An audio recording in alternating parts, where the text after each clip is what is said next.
Madame, Monsieur, bonjour. Bienvenue sur lvatv.ca. Ici Éric Bernard et voici les dernières nouvelles. Le ministre de l'Agriculture, Laurent Lessard, était retenu dans son comté mardi dernier, alors que la ministre du Développement durable, Isabelle Mélenchon, annonçait le tout nouveau règlement pour minimiser l'utilisation de pesticides, notamment dans le monde agricole. C'est par le biais de son attaché de presse, Mathieu Gaudreault, qu'il a fait savoir qu'il n'était pas en mesure de participer à l'annonce, car il avait des obligations dans sa circonscription. LVA-TV a demandé une rencontre avec Laurent Lessard, entretien qui, nous l'espérons, pourrait être enregistré sur le plateau de lvatv.ca.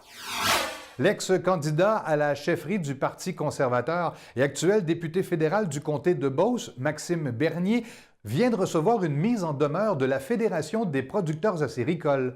Dans un message rédigé en anglais sur sa page Facebook, Maxime Bernier demande de libérer les acériculteurs en prenant la défense d'Angèle Grenier, qui était d'ailleurs de passage sur le plateau de LVA-TV la semaine dernière.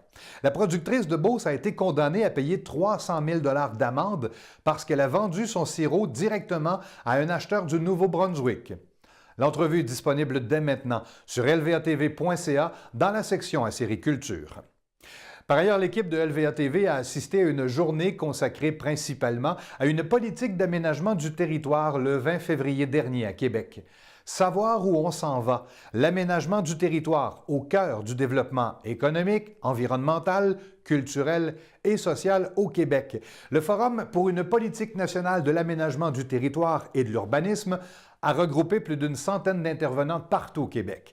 Nous vous proposons l'intégrale de la table ronde, modérée par la chroniqueuse et auteure Josée Boileau. Mario Laframboise, porte-parole de la Coalition Avenir Québec en matière d'affaires municipales et d'occupation du territoire. Catherine Fournier, les députés de Marie-Victorin pour le Parti québécois. Manon Massé, porte-parole de Québec solidaire. Et Marcel Groslot, président de l'Union des producteurs agricoles, ont participé activement à cette table ronde qui est à voir sur lvatv.ca. Ce bulletin de nouvelles spécialisé en agriculture et agroalimentaire est présenté par Belle-Île, Solutions Nutrition. Belle-Île, spécialisée en nutrition animale. Belle-Île, parce qu'on nourrit ce que vous mangez. Et une étude publiée par le Irish Independent révèle que les éleveurs laitiers irlandais ont une incidence élevée de problèmes respiratoires qui peuvent être dus à une exposition continue à la poussière liée au travail. L'étude de l'École des sciences de la santé de l'Université nationale d'Irlande à Galway a montré que sur 126 producteurs laitiers âgés de 19 à 75 ans, un tiers d'entre eux toussaient.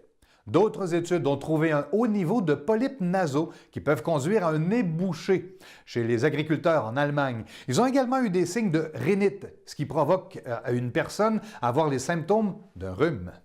Voilà qui complète ce bulletin de nouvelles. Ici Éric Bernard. À la prochaine.